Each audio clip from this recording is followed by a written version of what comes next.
जय मसीह की। कैसे आप सब लोग। Welcome back to our channel once again. कल की वीडियो में हम बात कर रहे थे प्रार्थना के विषय में कि किस रीति से यीशु मसीह का जीवन एक प्रार्थना में जीवन था और उस प्रार्थना में जीवन से हमें भी सीखना चाहिए कि हमें भी प्रतिदिन प्रार्थना करना है। प्रार्थना हमारी आत्मिक उन्नति के लिए कितना इम्पोर्टेंट है, इन विषय में हमने कल बात किया है। तो आइए आज मैं प्रार्थना का एक छोटा सा एब्रिवेशन आपको बताना चाहती हूँ, स्पेशली उन लोगों के लिए जो नए विश्वासी हैं, क्योंकि आज भी बहुत लोग हैं जो प्रार्थना करना नहीं जानता।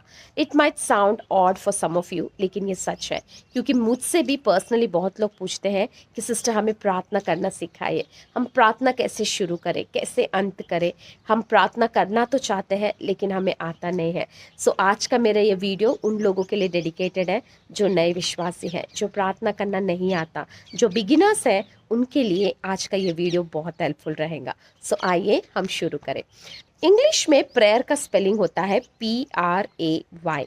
सो सबसे पहले P स्टैंड्स फॉर प्रेजिंग। सो जब कभी आप प्रार्थना शुरू करें तो धन्यवाद और स्तुतियों के साथ अपनी प्रार्थना का आरंभ कीजिए। भजन संहिता में लिखा हुआ है कि उसके फाटकों में धन्यवाद करते हुए और उसके आंगनों में स्तुति करते हुए प्रवेश करो। हालेलुया। सो आपकी प्रार्थना स्तुति और धन्यवादों के साथ आप आरंभ कीजिए। अब परमेश्वर की स्तुति हम दो विषय के लिए कर सकते हैं। सबसे पहले कि परमेश्वर क्या है, और दूसरा कि परमेश्वर हमारे लिए क्या किया। परमेश्वर क्या है? वो सृष्टिकर्ता परमेश्वर है, वो दया का सागर है, वो हमारे पापों के लिए इस जगत में आया है, वो सर्वशक्तिमान है, वो सर्वज्ञानी है, सर्वव्यापी है, सनातन का परमेश्वर है। उसकी सुंदरता को, उसकी सामर्थ्य को वर्णन करते हुए हम उसकी स्तुति करें। उसके बाद जो भी उपकार परमेश्वर ने आपके व्यक्तिगत जीवन में किया है, उन बातों को आप स्मरण करते हुए परमेश्वर की स्तुति कीजिए। Hallelujah. And then comes R, and R stands for repentance. अब समय है कि हम पश्चाताप करें, हमारे अपराधों को मान ले, हमारी गलतियों को मान ले, हमारे पापों के लिए हम प्रभु की उपस्थिति में पश्चाताप करें, उनसे क्षमा मांगे, क्योंकि यीशु का लहू हमारे हर पापों से हमें शुद्ध करता है। Praise the Lord. क्योंकि वचन कहता है कि यदि तुम अपने पापों को मान लेते हो तो वो क्षमा करने के लिए विश्वास योग्य परमेश्वर है। हालेलुया। और as soon as we repent, एक अपरंपार शांति हमारे हृदय भर देता है, क्योंकि हमने अपने पापों को मान लिया है। तो सच में हमारा हृदय, जो बोझ से हम दबे हुए थे, वो बोझ हल्का हो जाता है और प्रभु की शांति और प्रभु का प्रेम से हमारा हृदय भर जाता है। और पश्चाताप के बाद then comes A, and A stands for asking. वचन कहता है ask and it shall be given unto you.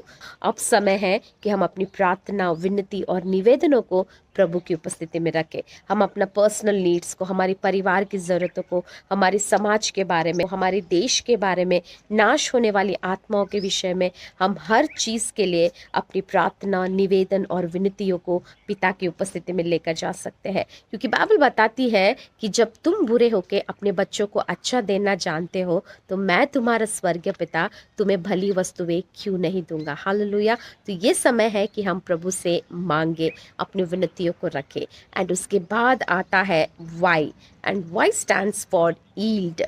Yield का मतलब होता है समर्पण, complete surrendering to God. Hallelujah. ये समय है कि हम अपने आप को प्रभु के हाथ में सौंप दें। हम प्रभु की उपस्थिति को भरपूर से अनुभव करने लगते हैं और अब हमें लगता है कि प्रभु, अब मेरी इच्छा नहीं वरन तेरी इच्छा पूरा हो। हालेलुया। अब मैं मेरा नहीं हूँ प्रभु, अब मैं आपका हूँ। आपकी मर्जी मेरे जीवन में पूरा हो जाए। मैं अपने आप को आपके हाथों में सौंप देता हूँ। हालेलुया। और इस रीति से हम अपनी प्रार्थना को शुरू और अंत कर सकते हैं। और याद रखिए, जब कभी आप प्रार्थना करें तो पिता के नाम से हम मांगे और अंत करें तो यीशु के नाम से हम आमीन कहें। Praise the Lord. क्योंकि यीशु मसीह स्वयं कहता है, मेरे नाम से तुम जो कुछ भी मांगोगे वो तुम्हें दिया जाएगा। Hallelujah.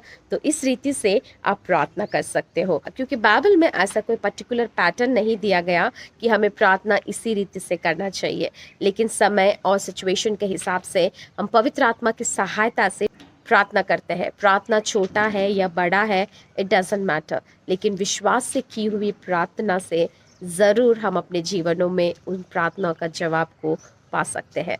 So that's all for today. See you in the next video. Until then, take care and shalom. And remember, believe in Jesus and be safe. Thank you.